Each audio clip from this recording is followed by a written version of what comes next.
La de libertad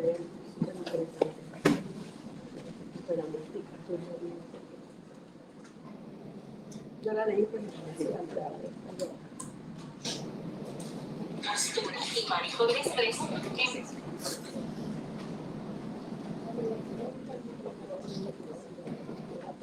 Muy buenos días a todos. Buenos días. Y bienvenidos a la presentación del libro Cuerpo y Cabeza en el Teatro Popular de Francisco Lugo y Dávila, de la profesora Carmen Rita Rabel Reyes. Colegas, estudiantes, miembros de nuestra comunidad universitaria, exalumnos y amigos apreciados de Carmen Rita, gracias por aceptar esta invitación y acompañarnos en el día de hoy. Soy Marla Pagan Matos, del Departamento de Literatura Comparada, y deseo expresar nuestro agradecimiento a todas las personas que participaron en la coordinación de esta actividad. Laura Robledo, catedrática del Departamento de Español de la Universidad de Puerto Rico en Bayamón; Dorian Lugo, catedrático de Magac y el Frey de la Facultad de Humanidades de la Universidad de Puerto Rico en Río Piedras; y Enid Álvarez, profesora del Departamento de Español en la Facultad de Humanidades, Facultad de Estudios Generales en la UPR de Río Piedras. Les agradezco su deseo por reseñar los últimos libros publicados por Carmen Rabel y por honrar su memoria. Extiendo este agradecimiento a Carla y a Danilo Rabel, Giordano Rabel, hijos de Carmen Rabel. En representación de todo el equipo, expreso nuestro agradecimiento al Departamento de Español de la Universidad de Puerto Rico en Bayamón, a la decana Agnes Bosch y a la Facultad de Humanidades, así como al Departamento de Literatura Comparada por su apoyo. Por último, le agradecemos al profesor José Robledo, del Seminario Multidisciplinario José Emilio González, por permitirnos usar las facilidades y por asistirnos con la transmisión de la actividad. Ahora, invito a la profesora Marian Pogill, directora interina del Departamento de Literatura Comparada, para compartir unas palabras de bienvenida. Gracias.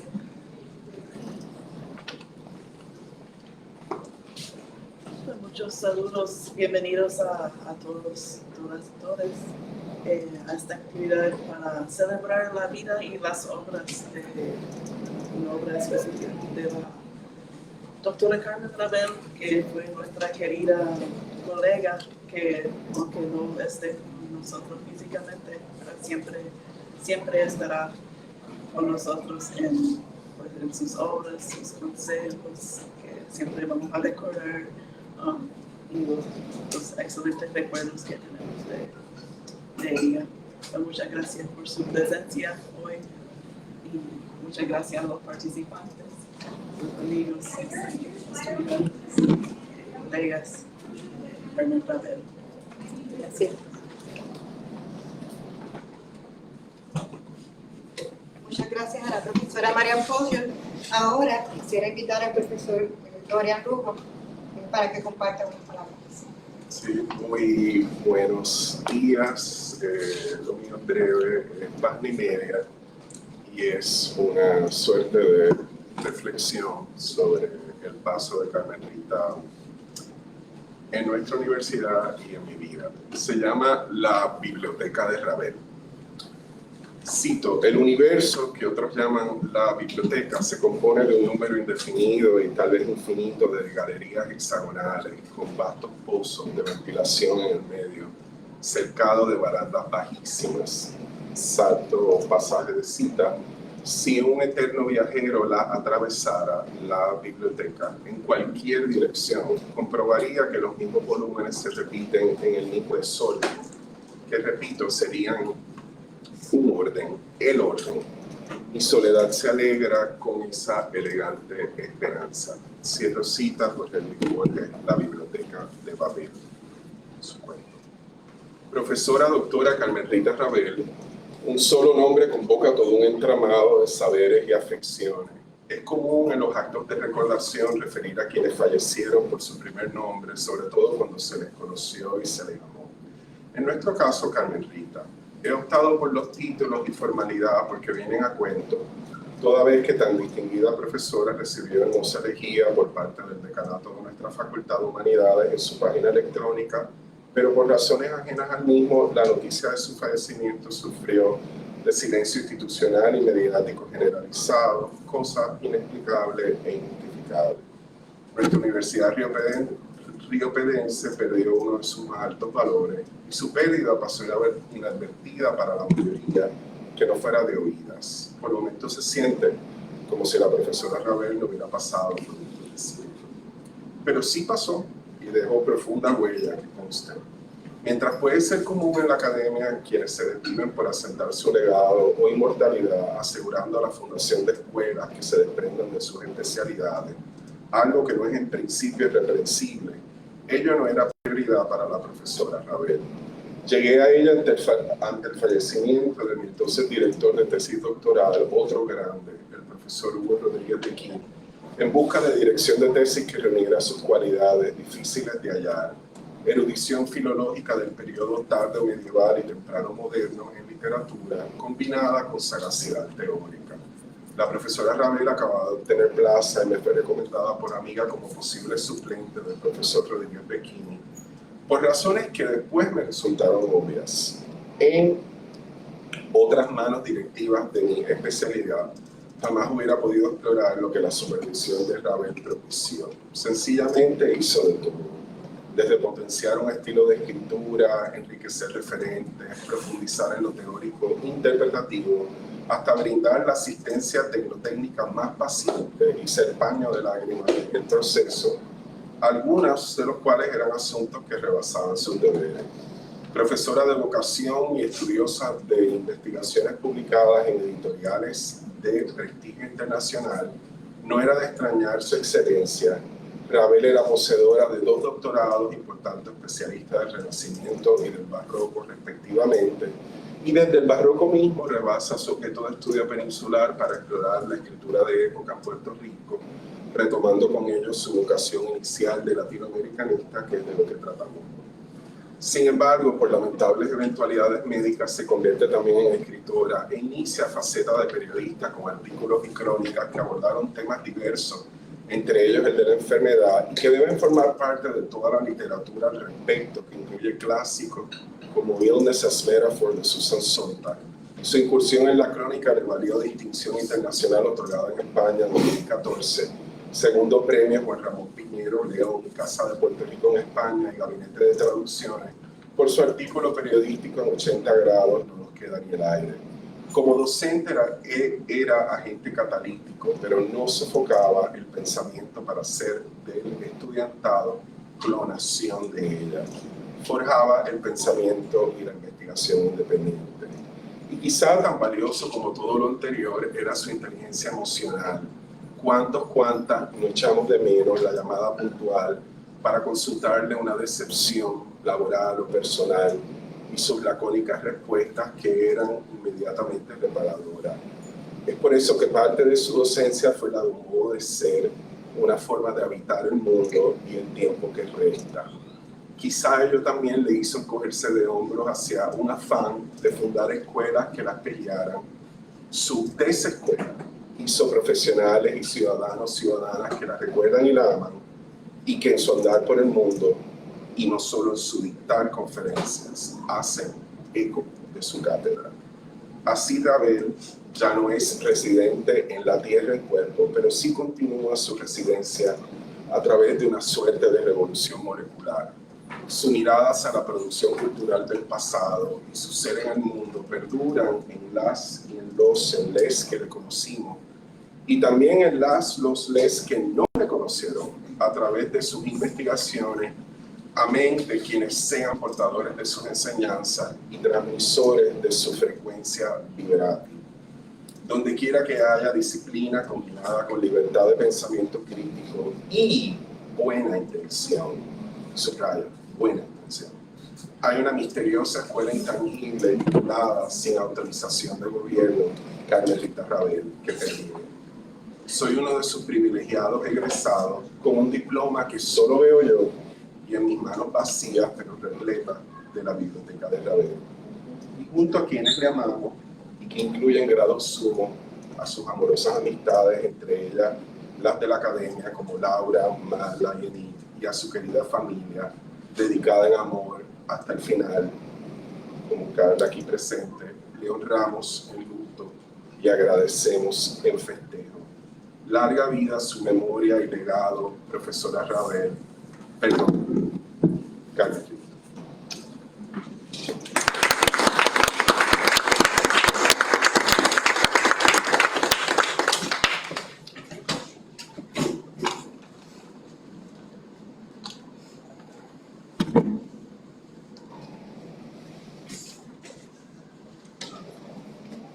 Muchas gracias por su escrito y compartir esas palabras. Ahora comparto con todos unos breves datos biográficos de Carmen Rita Rabel. La doctora Carmen Rita Rabel Reyes fue catedrática del Departamento de Literatura Comparada de la Facultad de Humanidades de la Universidad de Puerto Rico, recinto de Río Piedras. La doctora Rabel acumuló un brillante y diverso expediente académico y completó sus estudios de bachillerato en ciencias con concentración en matemáticas y química en la Universidad de Puerto Rico y la maestría y el doctorado con especialidad en lenguas y literaturas hispánicas en la Universidad de Nueva York en Stony Brook. Ostenta además otra maestría y un segundo doctorado en literatura comparada de la Universidad de Columbia. Su carrera académica y docente fue rica y prolífica. Además de enseñar en el Departamento de Literatura Comparada del recinto de Río Piedras, fue profesora visitante en el Departamento de Lenguas y Literaturas Romances de la Universidad de Cincinnati y en el Departamento de Lenguas y Literaturas Hispánicas de la Universidad de Pittsburgh. En el recinto se distinguió por su creatividad en la docencia, donde dictó cursos a nivel subgraduado y graduado. Además, dirigió tesis y disertaciones en literatura y áreas afines y participó en numerosos comités de tesis como lectora. Sus alumnos son hoy asiduos colaboradores de nuestra institución y miembros valiosos de la comunidad académica en Puerto Rico y en el extranjero.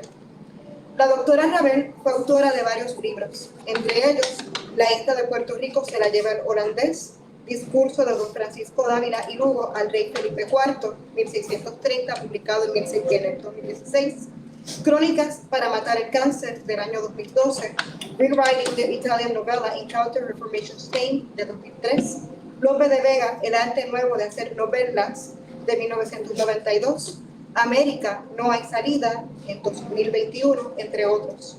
Publicó en revistas académicas en Inglaterra, Francia, Italia, México, Chile, Argentina, España, Alemania y Puerto Rico, sobre escritores europeos del Renacimiento y el Barroco, y teorías poéticas de autores como Cervantes, Lope, Quevedo, Sayas, Sor Juana, Olga Orozco, Borges, Vargas Llosa y García Márquez, entre otros.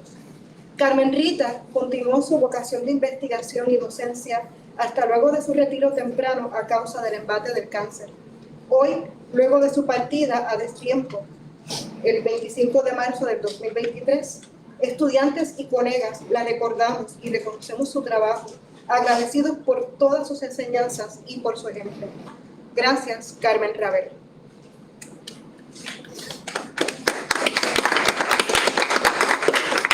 Muchas gracias. Ahora paso entonces a presentar a la presentadora del día de hoy, a la profesora Laura Robledo. Compartiré unos breves datos biográficos de Laura.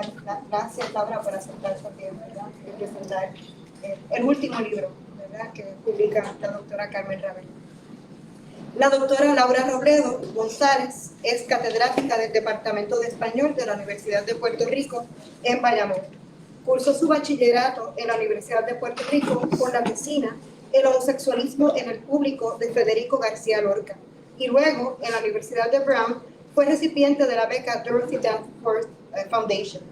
Obtuvo la maestría en estudios hispánicos con la tesis La digresión en la Dorotea de Lope de Vega, dirigida por el Dr. Alan Strudlow. Culminó su doctorado en estudios hispánicos en la Universidad de Puerto Rico con la tesis Poética del espacio en San Juan de la Cruz y el espectáculo platónico de la hora, bajo la dirección de la doctora Luce López Barak. Es catedrática en el presente y su interés primordial es el estudio de la literatura del Renacimiento y el Barroco de Europa y América, la literatura hispana contemporánea y la literatura caribeña en su carácter interdisciplinario, mística, filosofía, retórica, teatro, música, cine, arte, afrodescendencia e historia. Ha participado en conferencias e investigaciones en Puerto Rico y en diferentes foros internacionales. Tiene un libro en preparación sobre los estrenos surrealistas de Lorca, dirigidos por Victoria Espinosa. Y tiene, ¿verdad?, otros ensayos publicados, por ejemplo, poesías y polifonías contrapuntísticas, las composiciones de Juan Vázquez, villancicos, madrigales, Garcilaso y Boscán. Otro artículo publicado se titula Entre pareñas y farsesias, sobre los diálogos renacentistas de Juan de Valdés, entre otros. Bueno, muchas gracias. Ahora le cedo la palabra a Laura. Gracias. Bueno, por 3 minutos, buenas tardes. Una invitación a leer la reciente edición de Carmen Rita Rabel, Cuerpo y Cabeza en el Teatro Popular de Francisco Lugo Dávila. Saludos a las personas que nos acompañan hoy desde el Seminario Multidisciplinario José Emilio González de la Facultad de Humanidades en Río Piedras, y a los que están a distancia a rendir homenaje a la reciente investigación del libro de Carmen Rita Rabel Reyes. Un saludo a mis estudiantes y colegas de la Universidad de Puerto Rico de Bayamón, en especial al Departamento de Historia. Su directora, la doctora Torres, y secretaria Carolina. Nuestro agradecimiento a la doctora María Congelo, del Departamento de Literatura Comparada, al profesor José Robledo, director del Seminario Multidisciplinario José Emilio González, a mis colegas del Comité Timón, doctora Marla Verán, doctor Dorian Tutu y doctora Gui Álvarez, y sobre todo un privilegio tener en nuestra presencia a Carla Jordán Rabel, y a todos, y a mi hermana y a mi hija presente.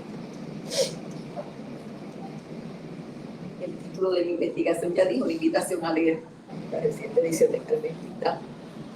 Es esta última investigación de Carmen Rita Rabel Reyes, ha sido avalada por la colección Rosa Barroca y el grupo editorial CIA Pigmalión de Madrid, el patrocinio del Departamento de Literatura Comparada de la Universidad de Puerto Rico en el recinto de Río Piedras.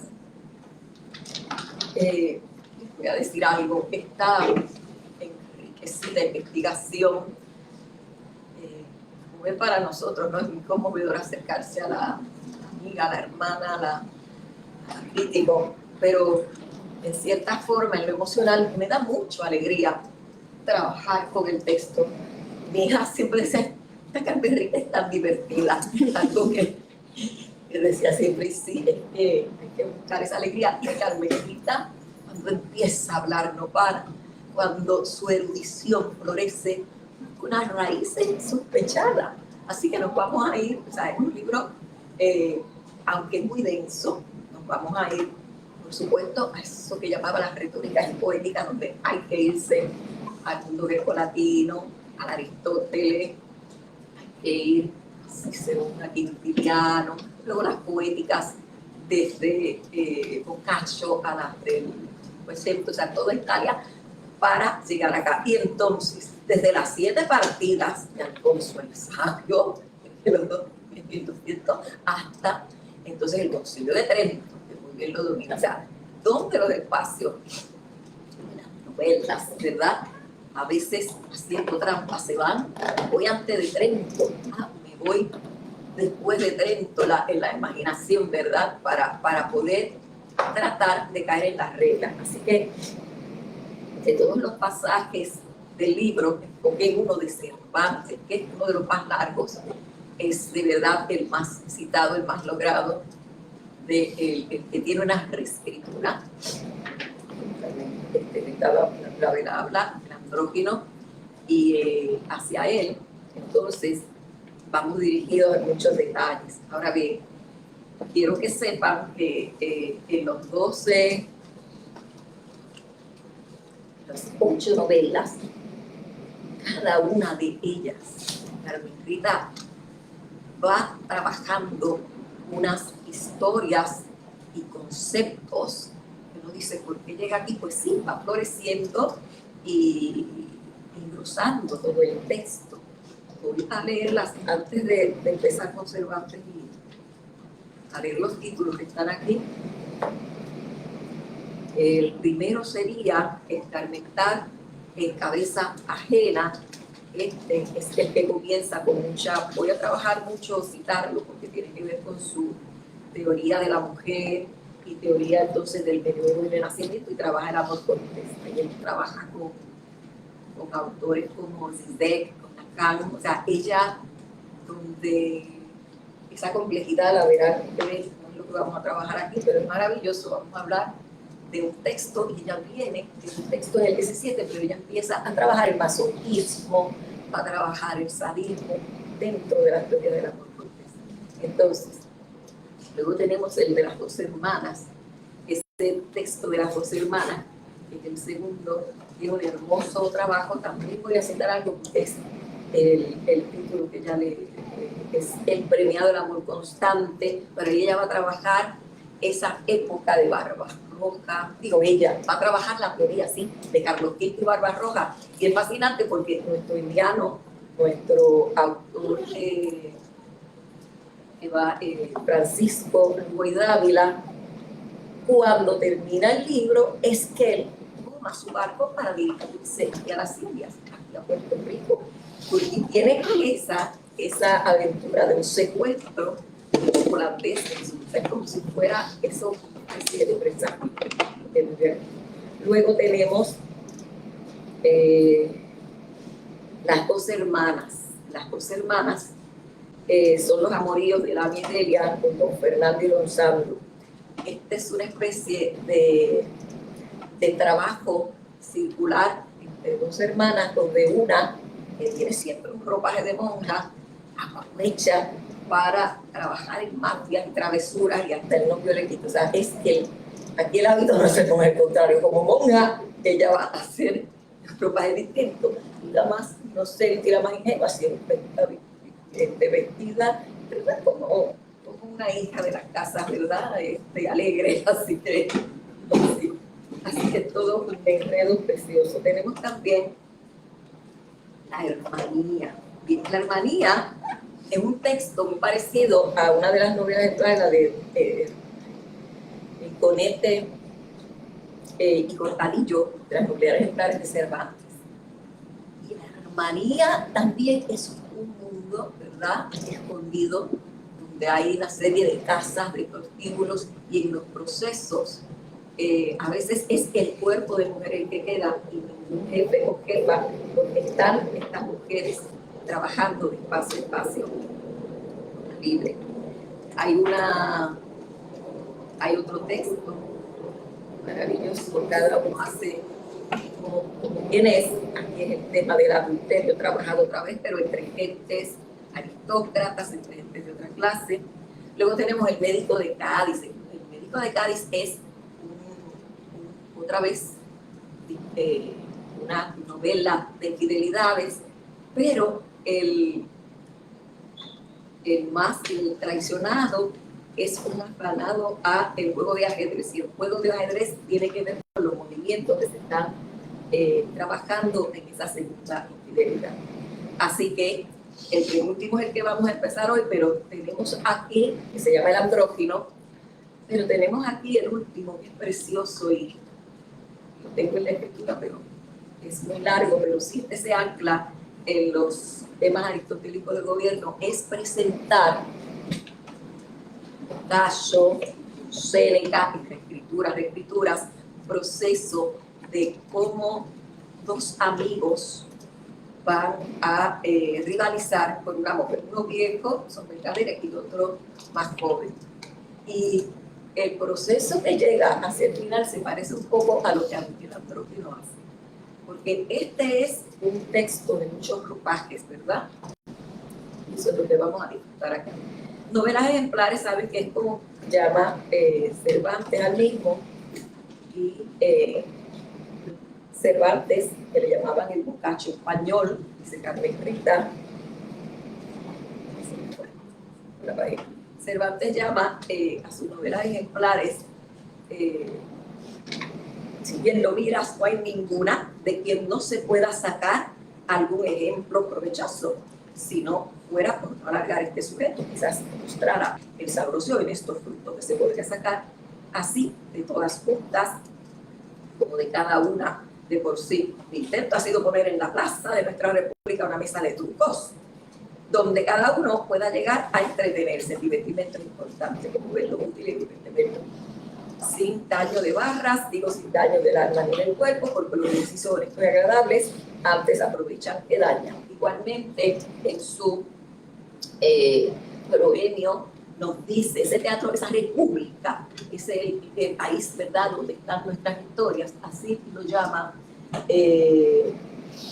Lugo Dávila. Dice,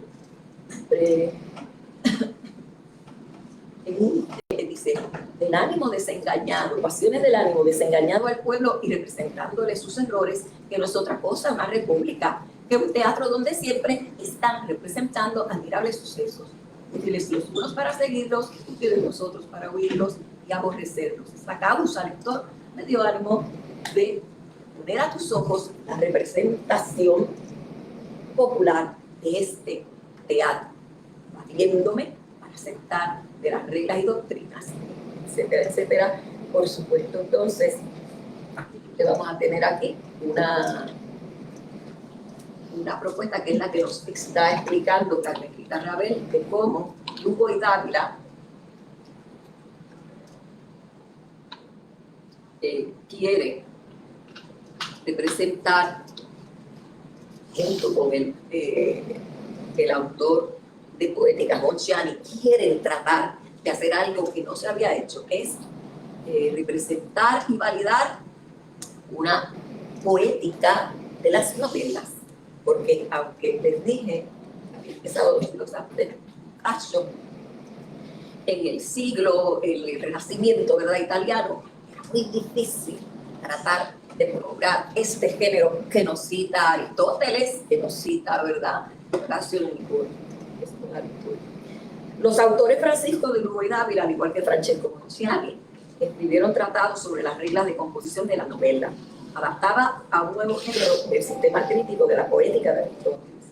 De la influencia de Boccaccio a los humanistas del Cinquecento, Giraldi Cindio es quien inicia un acercamiento de las novelas a los géneros aristotélicos. Y aunque luego no continúa tal desarrollo, el resto de los italianos, Mandello, Tasso, Castelvetro, Guarini o Mazzoni, no muestran ningún interés, ni tampoco el español López Pinciano. Sabemos que Cervantes, en sus novelas ejemplares, anuncia en su proemio que él es el primero que novela lengua castellana, y así también lo reconoce Lope de Vega en sus novelas a Marcia Leonardo. Recordemos entonces, según la autora, que en la España del siglo XVI, la autora que me invitaron, el Decamerón se llama en el índice de la Inquisición. También señala otros prejuicios como Mario de Venegas y refiere sobre los relatos lascivos asociados a los cuentos de iglesia. Cito a Ravel: las narraciones de viejas condenadas por San Pablo, las herejías musulmanas y judías. Tal rechazo general es comprensible aún en España, sobre todo por el contexto de la Contrarreforma. Los escritores Monciani y Lugo muestran su interés en la novela más allá de cualquier desaprobación artística, como ni Aristóteles, la poética, la retórica, ni Horacio, su arte poética, que le enseñaré en Delitane, citan este género. Nuestra comparatista de la literatura, Carmen Ravel, estudia las lecturas forenses de Aristóteles y las poéticas de Francesco Monciani en sus lecciones sobre Il Compone delle Novelle, expuesta ante la Academia Fiorentina de 1574, pero inédita hasta 1722. Y la de Francisco de Lugo y Dávila, la publicación Teatro Popular en Madrid, viuda de Fernando Correa, 1622. Es decir que, por lo menos por escrito, la de Lugo y Dávila se adelanta. Ambos críticos pretenden optimizar la moralidad del género y su valor artístico al nivel de la teoría clásica, pues son poéticas postridentinas, es decir, posterior al Concilio de Trento, 1545-1563. Ellos, Monciani y Lugo, entonces, cito a la autora, abrazan a la definición aristotélica de la tragedia al identificar la novela con la imitación de una acción humana que involucra un cambio de fortuna y que provoca en la audiencia tanto miedo como piedad. lo cita. Ambos autores en sus poéticas desarrollan procedimientos ficcionales y legales de los métodos de la poesía dramática y forense de Aristóteles, lo que señala la autora Ravel, al igual que su maestra Cathy Eden. Las acciones humanas son muy variadas de la diversidad del uso. Surgen dos hábitos de nuestro espíritu, la virtud y el vicio. Bocciani y Lugo, cito, comparten con la tragedia, la épica y la comedia el hecho de representar una acción humana, cierro la cita. Aunque Aristóteles no ofrece una definición clara de la comedia, Bocciani sí relaciona el fin trágico de la purgación, la catarsis, y la comedia. En su novela cómica adopta la gente como un error ridículo que despierta la risa en el lector. Explica Ravel que el italiano busca un fin didáctico a este uso al describir una acción tonta de algo involuntario que el público debe evitar para escapar del ridículo. La novela, cito a Bocciani, es útil como deleitosa debido a su capacidad de alumbrar nuestros fallos. Lugo y Dávila también prestigia, como los anteriores críticos renacentistas, asignar las costumbres, more y sentencias para los narradores y lectores. Ravel entiende que Lugo entonces asigna al escritor de las novelas un papel activo como si fuera un abogado que va a sustentar un caso.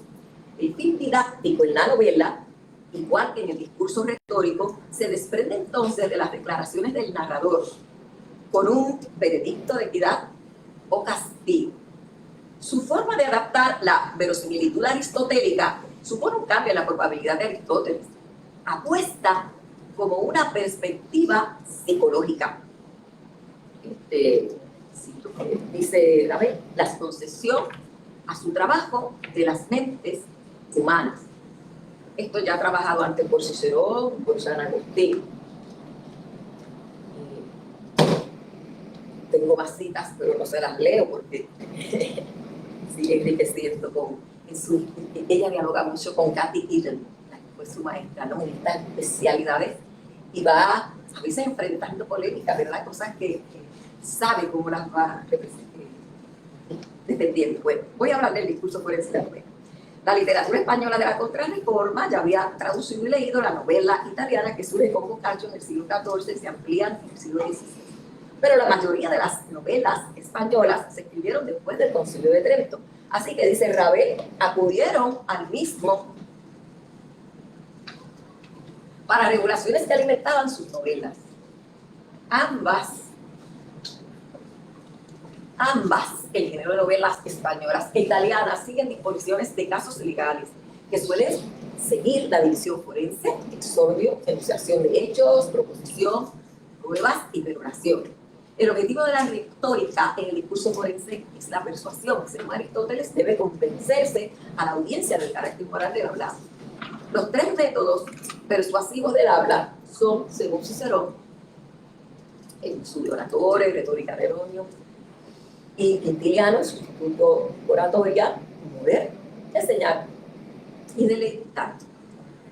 La relación entre esposa y esposo en las novelas de teatro popular, dice Carmelita, ¿verdad?, se basaba en el sometimiento del cuerpo a una cabeza matrimonial que no se aleja del poder real ni eclesiástico. Así que, como antes propuso Ravel Reyes en su libro, reescribiendo la novela italiana en la España de la Contrarreforma, la jerarquía civil, canónica y familiar se basaban en la misma metáfora. Se concibe el poder como un cuerpo en el que, por analogía, el marido es la cabeza de su esposa e hijos. Al igual que el monarca es el jefe del Estado y el Papa la cabeza de la Iglesia. Las novelas exploran las contradicciones entre las leyes civiles y canónicas con respecto al matrimonio en el espacio privado, para sugerir otras dentro de la esfera pública del Estado y la doctrina de Trento. En la historia de la mujer, tales subyugaciones o dominio del hombre sobre su cuerpo son las que desinterpreta Ravel de acuerdo al desarrollo histórico. La historia de la misoginia, Ravel trabaja con muchos referentes de escritoras y escritores sobre el tema. En la Iglesia, la mujer, el cuerpo, el hombre, la cabeza. San Pablo encomienda a la mujer que se subordine al silencio ante el varón.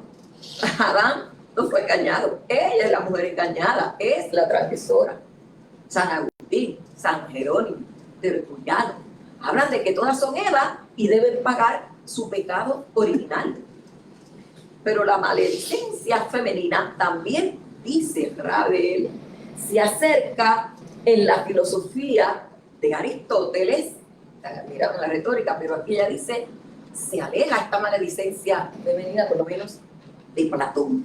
Son muchos los ejemplos contra la mujer del estagirista. Cito algunos.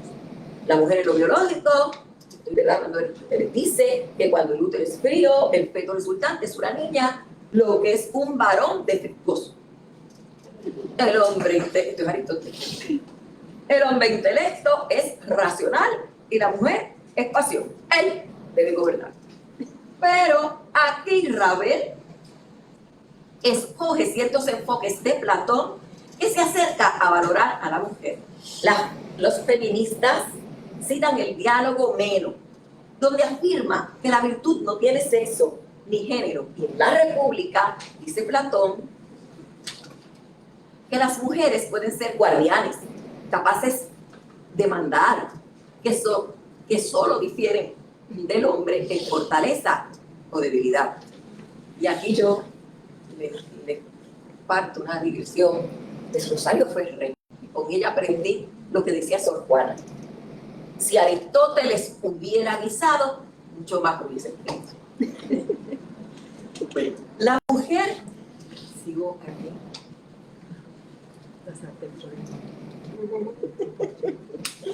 La mujer en el siglo XII, el trabajo que está haciendo Rita con el primer tema, dice, en el medioevo temprano, si bien hasta el siglo XII, en el amor cortés permitía manifestar a las mujeres su deseo sexual. Solo a las nobles aristócratas podían gozar de tales derechos. Pero será todo limitante antes y después de Dante y Castiglione. En este medioevo temprano, la mujer ejercía poder en ausencia de sus esposos, ya fueran vasallas o señoras feudales, administraban la propiedad y la corte, también ocupaba el poder en caso de viudedad y la herencia si no había hijos varones. Las mujeres perdieron todo su poder en el desarrollo de las burguesías, pues quedó fuera de la participación. Sus esposos dejaron fuera de la gestión económica de sus tierras. Ellos pasaron a ser comerciantes en la ciudad, donde administraban su negocio en la casa o cerca, sin tener que delegar. Antes, la autonomía que había gozado la mujer, que administraba por costumbre y no por leyes, ahora la obligaba a participar de su inferioridad. La ley suplanta la costumbre y borra su memoria, dice Ravel. El dominio del total hombre sobre la mujer pertenece al medioevo tardío y al Renacimiento, donde la mujer es dominada por el cabeza de familia. En la historia del siglo XVI, ahora vamos a Carlos V, tras el saco de Roma, emerge la monarquía de Carlos V y se establecen nuevas relaciones de poder, de la jerarquía política imperial y social. Cito a Carmen Ravel Reyes. En la ciudad-estado se consolida la monarquía, emerge la burguesía poco a poco y pierde el terreno del feudalismo. La nobleza se estabiliza, pues nuevas leyes regulan la aristocracia de índole hereditaria. En un sentido simbólico, Baltasar de Castiglione es quien define al cortesano como dueño de la mujer y subyugada en matrimonio como cuerpo a su esposo, como la cabeza masculina en un sentido doméstico. Pero el príncipe, explica Ravel, viene a ser la cabeza respecto al cortesano, quien también está subyugado como el cuerpo y su mujer. Así el esposo cortesano, cabeza en lo doméstico, el príncipe, cabeza de Estado, y entonces Carlos I de España, V de Alemania, y el cabeza monarca es la corona del Sacro Imperio Romano Germánico, y el cuerpo femenino entonces puede ser Europa y más allá de las Indias. Realmente la portada que tienen de este mapa antropomórfico es esta mujer, es una mujer vestida, viene de la antigua Grecia, esa tradición simbólica, pero lo que tiene es la cabeza tatuado, ¿verdad? España tatuada, entonces la cabeza del monarca es España y en el centro tiene a Alemania. Las leyes, vamos a las leyes y las partidas, y aquí casi podemos ver el otro texto de novela, que pertenecen al 1263, también en el imaginario del poder de las jerarquías justificadas por similitud también, dice Ravel, con un cuerpo subordinado a la cabeza. Todos los hombres subordinados a sus señores, cito a Ravel, a quienes deben seguir con lealtad en un orden establecido por Dios. Este orden natural se mantuvo por el linaje y fue también la principal institución del matrimonio. Leyes 1 al 4 está citando de la partida 4. Y del escrutinio minucioso de la sexualidad de las mujeres. El matrimonio debía ser una unión voluntaria, igual un matrimonio secreto consumado, sin el consentimiento de los padres. Pero también hay una ley que los padres tienen derecho a desheredarlos si no tienen su consentimiento, pierden su honor. La partida 4. Aunque la Iglesia condena el adulterio masculino y femenino, en las 7 partidas se explica que el primero no tiene consecuencias de importancia, pero el segundo resulta en deshonor y graves daños a los herederos. Ya dentro del Código Civil de las partidas 1263 y del canónico de Trento 1545-1564 se registran un conjunto de leyes contradictorias sobre el matrimonio, muchas de las cuales son contenido para el caso ficticio de las novelas. Las 7 partidas de Alfonso X se extendió hasta las Indias, pero Trento tuvo mayor arraigo porque dominaba a todos los súbditos católicos. El matrimonio de sacramento era defendido por la Iglesia. Sabemos entonces que la escritura de las novelas de Luis Dávila pertenece a los reinados de Felipe II, Felipe III, hasta 1621. Son el marco de su escritura, donde se publica en 1622 el Postconcilio de Trento y su estadía en Puerto Rico bajo Felipe IV, un sentido imaginario. Voy ahora a pasar para el capítulo noveno, que se llama El andrógino. Dice Carmen Rita Ravel, en el capítulo 9 de su libro Cuerpo y Cabeza en el Teatro Popular, dedica un análisis minucioso de la novela séptima y lo titula El andrógino. Francisco de Lugo y Dávila reescribe el celoso extremeño de Cervantes. Es la más cercana de verdad a Cervantes y a su vez la más original, siempre citada desde muchos años. Cada relato en el libro de Lugo y Dávila va precedido por un diálogo entre Fabio, Montano y Celio. Este último es quien narra esta historia.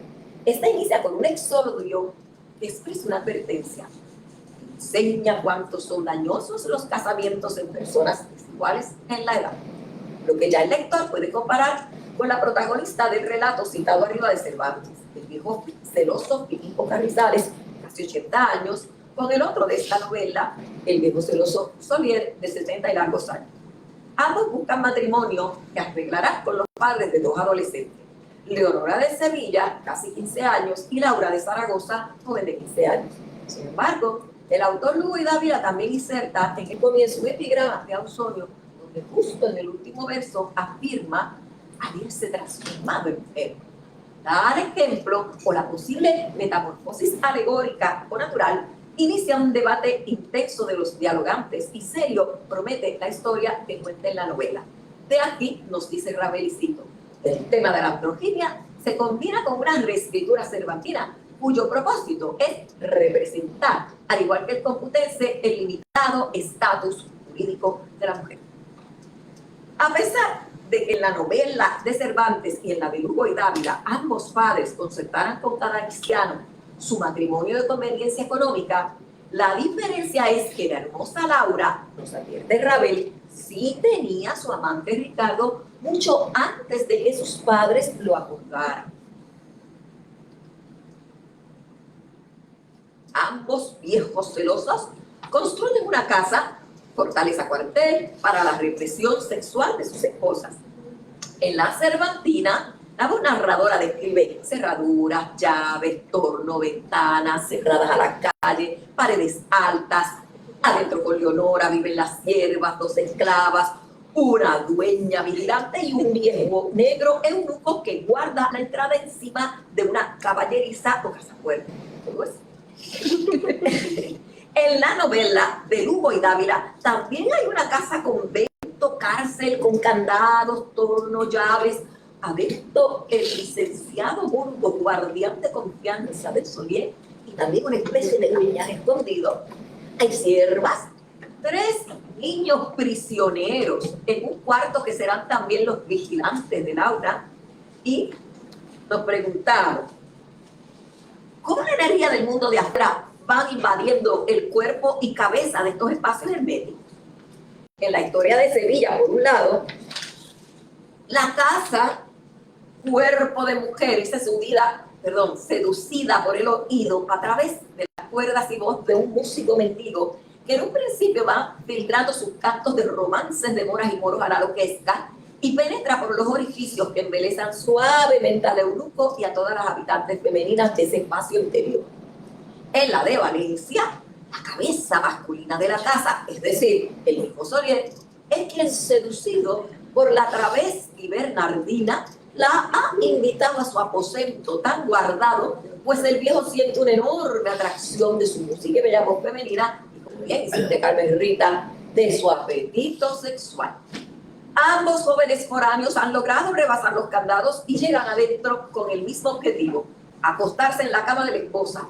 El pilotero Aiza luego se vestirá con ropa satinada como un mozo galán, mientras Ricardo, como mancebo disfrazado, discute en su personaje en cuerpo y discurso de mujer, y luego nuevamente cambia otra vez, pero su expresión y discurso de mujer que al final convence que se ha convertido en hombre por defender su honor. En este cuerpo y cabeza, en este estatus jurídico, es que Ravel identifica la limitación legal de la mujer con el cuerpo de la casa que debe subordinarse al mandato racional de la cabeza masculina persona. Así, por ejemplo, a nuestra investigadora le llama la atención el final de Leonora en la novela cervantina. Ella queda totalmente muda ante los reclamos de su marido, quien la encuentra dormida al lado del visitante.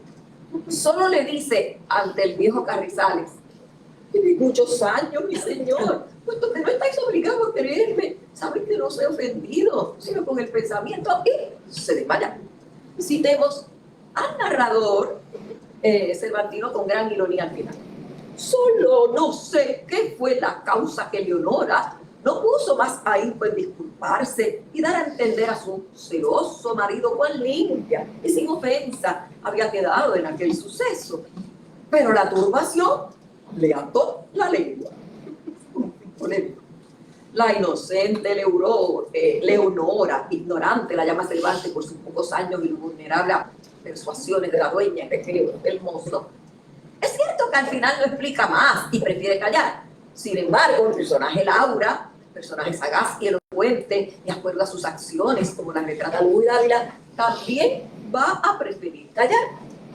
Laura arguye ante sus padres en su peroratio por tener que asentir al viejo Solier como una llama acelerada y violenta de un viejo que puede enfriarse con igual rapidez. Cito este pasaje que también nos puede: "No iré a ser compañera en las propiedades y no sirve las necesidades de la poca salud del señor Solier, quien ha sabido guardar en los años de mozo como corto, en los de viejo guardará como miserable", que puede que tiene 15 años.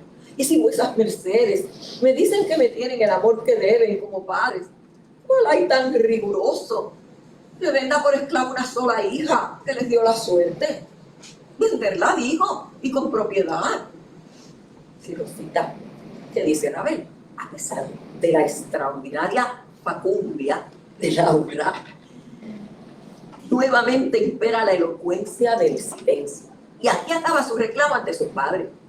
Sin embargo, según Ravel, hay un nuevo reto en la reescritura cervantina del novelista Lugo y Dávila. Cito a Carmen: "Desafía la convicción de que en la inferioridad femenina en la corte y su limitación jurídica sean por la incapacidad de razonar o argumentar y persuadir de las mujeres". Lugo y Dávila discrepa también de la idea cervantina de que la falta de educación y experiencia es la causa primordial de su torpeza a la hora de desarrollar un discurso persuasivo capaz de defender su albedrío. Es decir, que para desmontar tal falacia contra el pensamiento femenino, Según Carmen Lugo y Dávila, propone una forma nueva y distinta en su novela, pues el infiltrado de la casa, es decir, el transvestido, es quien va a revelar la naturaleza arbitraria de la coerción a la mujer en el discurso de mujer Bernardina. Bernardina es un vocablo que significa enredo, mentira o sin contenido. Así que la trama que asume Ricardo es un personaje que dramatiza una historia de gran pasión y mujer perseguida. En la lectura, en las novelas del siglo de oro, las historias de amores de Laura y Ricardo, dice Ravel, es un caso ficticio que explora las leyes civiles y canónicas relativas al matrimonio.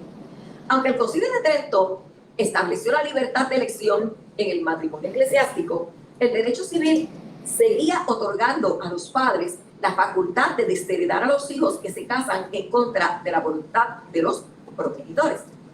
Para los padres de Laura, aunque la hija insistiera que no tomaran su decisión a la ligera, ella solo será objeto de su lucro. Ambos no tienen riqueza alguna, aunque pertenezcan a la nobleza.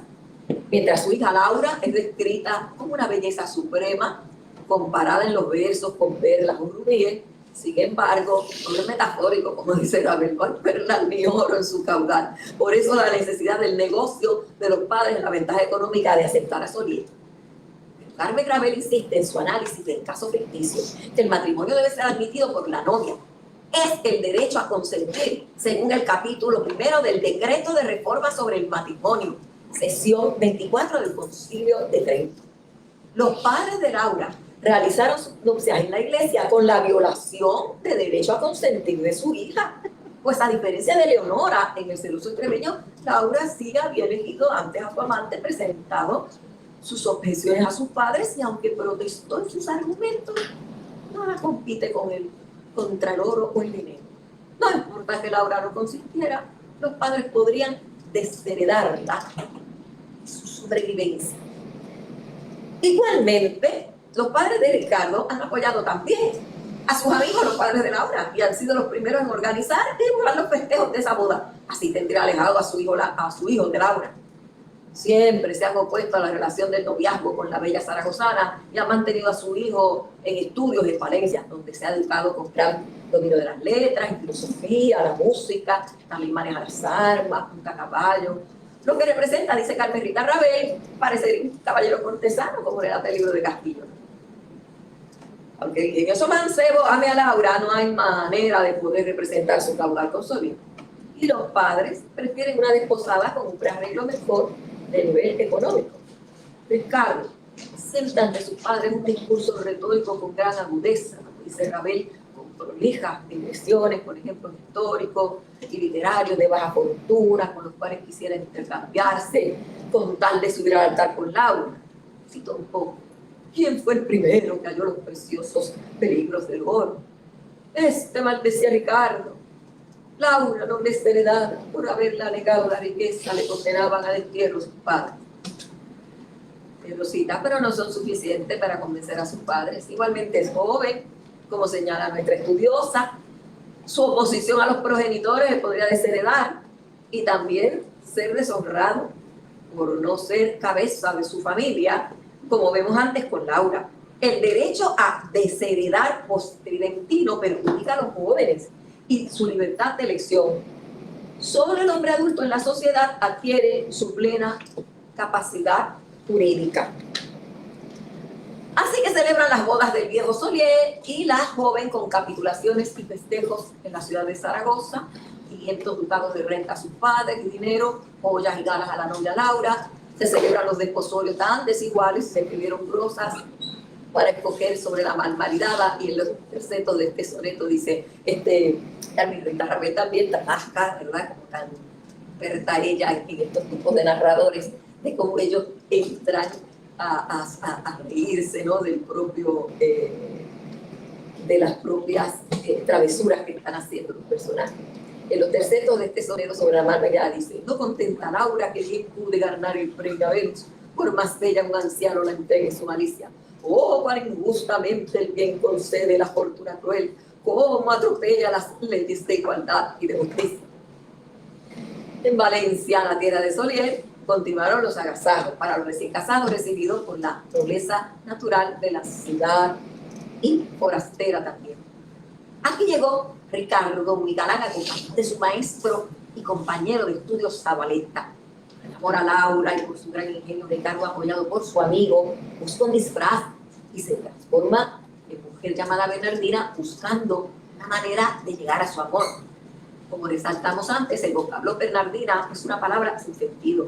Y para Ravel, aquí en Cuerpo y Voz de Mujer, participa el discurso de mujer sin defensa de argumento, pues no lo permiten en las cortes. Mejor es callar y usar la historia de mujer de válida, pues en el cuerpo de mujer no admite inteligencia. Igualmente trae Ravel un ejemplo de atracción romana al negar que pudiese hablar en las cortes a un hombre homosexual. El sistema jurídico le asignaba el mismo estatus de mujer. Como ejemplo de género también, Séneca en una nota al calce, trae una historia de Séneca padre, donde a un joven violado, vestido de mujer, ya no le permiten hablar en público. Bueno. Pues disfrazado, transvestida, Sabatelo le ayuda a vestir a su discípulo Ricardo, ahora mujer, y logra llevarla acerca de la casa hermética con guardianes de Solier. La lleva a hospedarse a donde Inés, quien le cuenta un sufrimiento de joven moza como víctima de un enredo amoroso, pues su tío la quería casar con un toledano y ella antes tenía su novio. Es la hortelana del jardín de Solier y Laura. Le toma gran aprecio, le brinda su casa. Bernardina suele interpretar todo el día sus hermosos lamentos y canciones. Pronto Solier oye su música y versos y entonces, impactado por ella como si fuese un ángel, y su historia dice querer protegerla. Pero su gran pasión por Bernardina en su discurso como mujer la lleva a vivir con Laura. En experiencia, desde conocerse, Laura y Ricardo siguen viviendo su fantasía, hasta que una noche Solier va a acosar a Bernardina a su lecho, leyéndola dormida y halla debajo de sus ropas y sábanas al hombre. Lo barroco es cambiar la imagen por otra, asegurar a Solier: me he tornado de doncella a hombre de milagro. La narradora se burla de Solier, como a pesar de los cantados, los versos de la guarda, al igual que canta la bella María Luisa Cervantes, ahora el propio Cabeza entró en su casa la amante de Laura. Leo a Bernardina, ¿verdad?, cuando es hallada con Solier para acusar. Pero quiera Dios que primero de verme transformada de doncella en hombre hubiera el alma desamparado tan triste cuerpo. Luego, mujer ha sido, dijo admirado Solier. Sí, señor, respondió Ricardo, y mujer llegué a la quinta, y mujer me trajo vuestra merced a su casa, y en ella hará solo 3 días que se me fueron acrecentando las fuerzas y engrosando la voz, cual se puede haber advertido, y al fin me hallé transformada en hombre, ya sea por milagro, ya sea porque así puede suceder naturalmente. Rosita, confundido, dice Solier, si esto puede suceder naturalmente, me ha querido castigar Dios mi mal intento. El viejo, interroga a Laura con una daga, quien finge al mostrar que desconoce la situación, más bien reclama a su marido por celo ante el apóstol a Bernardina. El final de la historia, que presenta un gran humor y curiosidad, es la indagación de Solier ante el licenciado Sal, catedrático de medicina, médico y filósofo y Galeno, Hipócrates, Avicena, Aristóteles, sobre la posibilidad de una mujer haberse convertido en hombre y no en lo contrario. Muere Solier con una gran culpa, pues la verdad demostrada para él es su acoso sexual contra la honra de Bernardina, y esa es la causa del milagro y transformación. Los cabezas masculinas y opresoras de casa, los viejos Filipo y Solier, ambos mueren. No pudieron mantener presas a sus esposas Leonor y Laura. El cuerpo femenino, a pesar de las llaves, puertas, cerrojos, tornos y guardianes.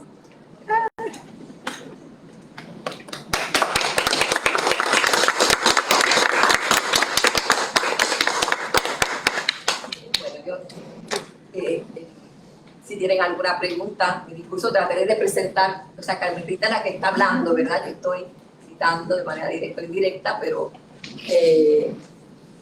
y en otro, ¿verdad? Ella sigue con esos casos ficticios y como parece ella la abogada misma, ¿verdad? Que va buscando la defensa de los mismos de esa manera. Se divierte con, ¿verdad? Conocer divierte con Carmen Rita. Hay mucha erudición, hay mucha sabiduría, hay muchas retóricas y poéticas que a ella le gusta y a mí también. Me llaman los ojos, ay, Quintillano, ay, pero Cicero. Y luego Platón, vieron a Platón. Platón sí que tiene, ¿verdad? Que es maestro de Aristóteles, pero ese discípulo, ay, sí. Qué bueno, qué buenísimo. Ya pegaste cabeza.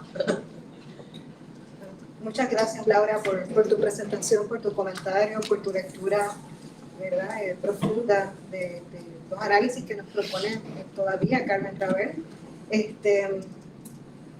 Quisiera, ¿verdad?, comenzar un poco esta sección de preguntas y respuestas, reaccionando un poco a tu presentación, llamando la atención a que este libro, este último libro de Carmen Rita, es un libro que representa completamente el espíritu profundamente interdisciplinario, ¿verdad?, de los intereses de Carmen Rita y de su formación, porque ella llega a Francisco de Lugo y Dávila a partir de su investigación para el libro La isla se lo llevaron a Tex. Llega desde antes, ¿no? Lo conocía desde las... Lo conocía, pero ella regresa a este escritor porque, ¿verdad?, está reconstruyendo parte de lo que ocurre con la defensa de Puerto Rico ante la invasión de los holandeses, y entonces ella descubre que Francisco de Lugo y Dávila está en Puerto Rico cuando escribe su teatro popular, y que además hace un comentario sobre la novela, ¿verdad?, sobre el de la novela y su idea del teatro. Es una situación que a mí cada vez que leo sobre esto, ¿verdad?, quizás es algo característico de ciertas figuras en el siglo de oro español, ¿verdad?, en el Renacimiento, pero a mí me parece, ¿verdad?, absolutamente extraordinario que aparece esta figura de la cual, ¿verdad?, Carmen Rita documenta muy bien, que tenemos muy pocas noticias, muy poca documentación de su biografía ni de su función administrativa en relación a las colonias, en representación de la corona española. Sabemos, incluso hay algo que tiene que ver con su autorrepresentación, en algo que recoge alguien en algún momento en el siglo XVII, pero entonces tenemos estos textos en los que aparentemente, mira, Carmen Rita ha logrado comentar que él hace una especie de, como decías en tu presentación, hay un ejercicio continuo que es propio de la Edad Media y de toda esa modernidad temprana de reescrituras y reinterpretaciones. Refundiciones. Las refundiciones también le llamamos. Sí. Entonces, él, ¿verdad?, esta figura oscura que no representa fuertemente grandes logros para ser una figura altamente reconocida en el canon, apenas tenemos información de su biografía, Quiero hablar de eso. tiene, sin embargo, ¿verdad?, una evidente formación filosófica con la que está debatiendo y está teorizando sobre el teatro a partir de Aristóteles, pero también a partir de su experiencia en Puerto Rico. Sí, Laura, si me permite, porque sabes que tengo clase ahora, así que tengo que ir en Bellas Artes, tengo allá que llegar, así que en primer lugar felicitarte, y en cuyo caso pues que respondas tanto a el aporte de Marla como el mío in absentia, pero una de las cosas que más me llama la atención de estas últimas investigaciones de Carmen Rita es la recuperación de una figura para la literatura en Puerto Rico o puertorriqueña. O sea que, francamente, cualquier tipo de persona que desempeña creativamente en otro país se convierte también en la producción de ese país. O sea, nadie dudaría que Alfred Hitchcock es un director pese a su origen inglés y producción fílmica por etapas en Inglaterra. Es también un director de la producción fílmica estadounidense, con filmes como The Birds, etcétera, en cuyo caso, independientemente de dónde naciera Francisco de Lugo y Dávila, se convierte en un escritor del país también, o un escritor de literatura en Puerto Rico, o sea que la recuperación de esta figura me parece extraordinaria. También Carmelita tenía investigaciones sobre el celoso extremeño aparte, y de repente este descubrimiento y la reescritura que él hace me parece apasionante y también me deja lleno de preguntas, ¿no? Porque muchas de las obras teatrales del barroco, que eran más transgresoras, entre ellas Ana Caro, Sor Juana, Agustín Moreto, y por otra parte Rojas Zorrilla, muchas veces para no desafiar la moral de época de una manera abierta, lo que presentaban era la comicidad de todo y cuán mal amarraban deliberadamente esos finales conservadores, ¿no? Como esa especie de mal amarre, y que dialogaba muy bien con la estética del barroco del asombro, ¿no? Provocaba asombro algunos de esos finales, ¿verdad? Así que nada, te felicito, gracias Marla también, y presumo que responderás a ambos. Quería decir que incluso en una Carmelita, o a veces yo no sé si ella me lo dijo o lo hablamos, qué cosa, ¿verdad? Los infortunios de Alonso Ramírez, puertorriqueño, entonces viene después. 1690. Pues exacto, porque esto es, pero claro, ella está hablando de el libro que investigó. Yo creo que tú estabas con tu madre allá en Sevilla cuando ella leía, pero leyó acá mucho esa carta abierta, ¿verdad?, para Felipe IV, donde él sí está hablando, ¿verdad?, de problemas acá en Puerto Rico, problemas acá en las Antillas, pero él realmente, lo explica Carmen Rita, termina en 1622, en abril, como ahora, ya él casi toma ya va a la embarcación, ¿verdad? Ya va dirigiéndose, ya en junio llega por acá. Así que la obra, por eso les digo obra, yo quisiera repasarlo de teatro, ya que estaban hablando de ello. Recuerden que es una novela a la italiana, ¿verdad? Como aquellas que desde Boccaccio y todo en Cinquecento tenemos, pero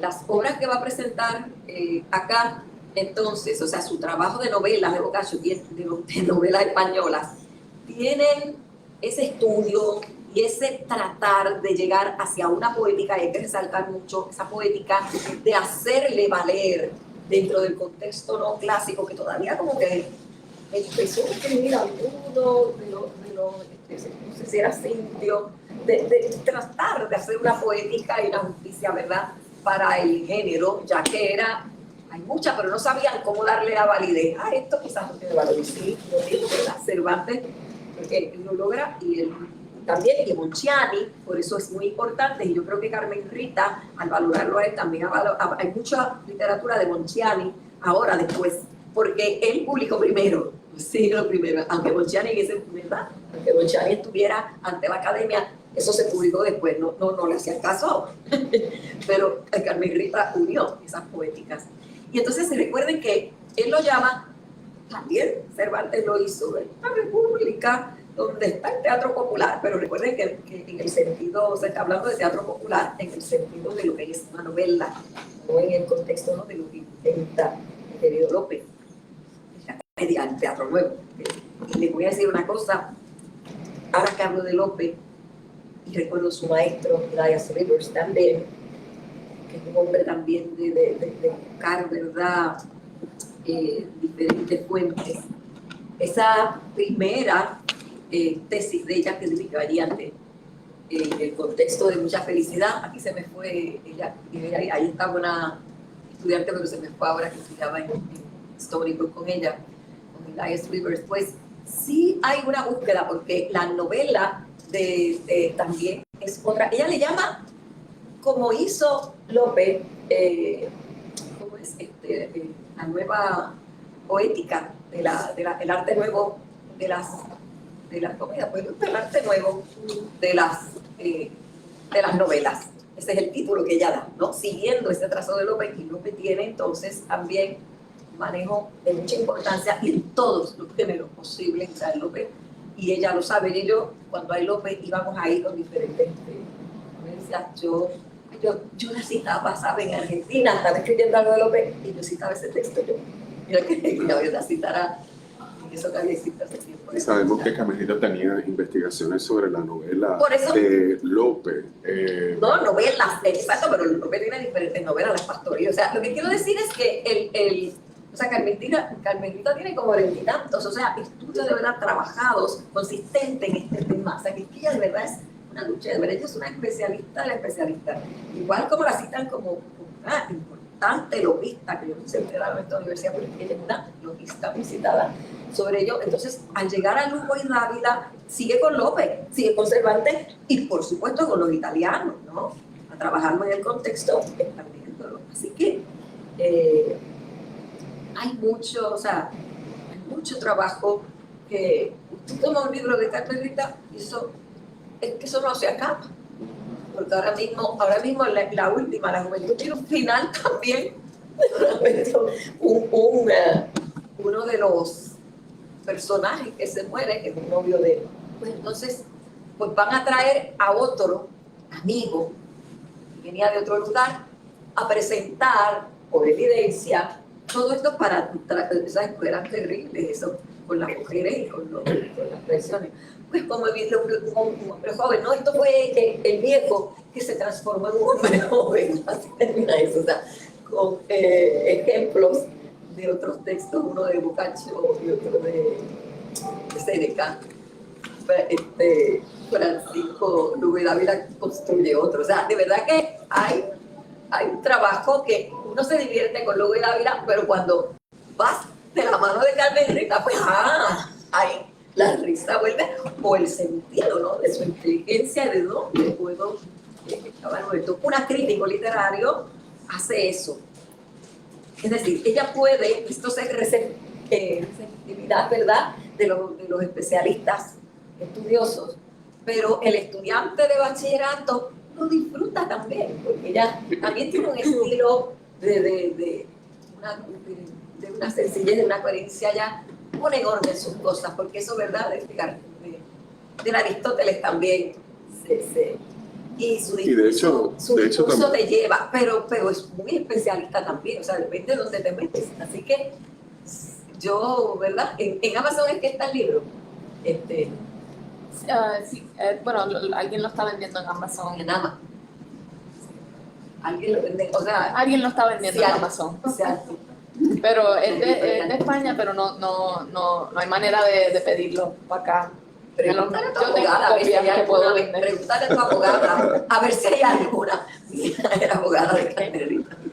También dicho sea paso, no hay que olvidar uno de los últimos artículos de Carmelita sobre Lope y la poética de lo monstruoso, ¿no? De la monstruosidad, sí. Y monstruoso entendido como lo estaba elaborando Lope, ¿no? Desde el punto de vista del arte nuevo de hacer comedias como un híbrido, ¿verdad? Entre comedia, tragedia, pero también monstruoso como aquello que inspira asombro, ¿no? Entre otras posibilidades. Me gustaría añadir, ¿verdad?, destacar que en los trabajos de Carmen Rita siempre, ¿verdad?, hay una mirada barroca, ¿verdad?, absolutamente, en el sentido de que ella está tanto mirando, considerando y comentando las fuentes eruditas, canónicas y clásicas, al mismo tiempo que está comentándolas a partir de lecturas contemporáneas. Zizek, lecturas feministas, toda esta lectura lacaniana de Laura Cortés, o sea que hay un sentido, ¿verdad?, de esta conciencia y de intencional mirada contemporánea hacia el pasado sin abandonar ni considerar un trabajo erudito, ¿verdad?, de las fuentes que dieron paso a ese trabajo en su texto, ¿verdad? Y creo que ella logra muy bien ese balance, ¿verdad? De estas dos miradas, Claro. con un alto sentido de responsabilidad académica. Claro, o sea, es filología con teoría, ¿no? Filología con teoría. Que eso es muy singular. Pero quisiera, antes de partir, ¿verdad? Quisiera volver a reseñar que el texto de Carmen Rita, bueno, ¿verdad? De la lectura del aula, déjame. Ok. No hay problema, no hay problema. Sí, que como Dorian Lugo se va, ¿verdad? Que es el que fue discípulo importante. Yo quiero que sepan que nosotros, en el comité, estamos, ¿verdad? Explorando cómo podemos invitar a otros lectores y lectoras, pero en un homenaje, en una escritura donde podamos tener esa presencia de un homenaje a Carmen Rita Ravel, con diferentes, estamos explorando, ¿verdad? Diferentes temas relacionados, ya que el de ella es tan amplio también, pero uno participando en el Siglo de Oro, invitando a muchos de los colegas que la amaron, ¿verdad? Que están, así que eso estamos explorando con este tema. Bueno, Pues muy bien, pues muchas gracias a todos y a todas y todas por acompañarnos en la tarde de hoy. Cerramos entonces la presentación del libro Cuerpo y Cabeza en el Teatro Popular de Francisco de Lugo y Dávila. Muchas gracias a todos.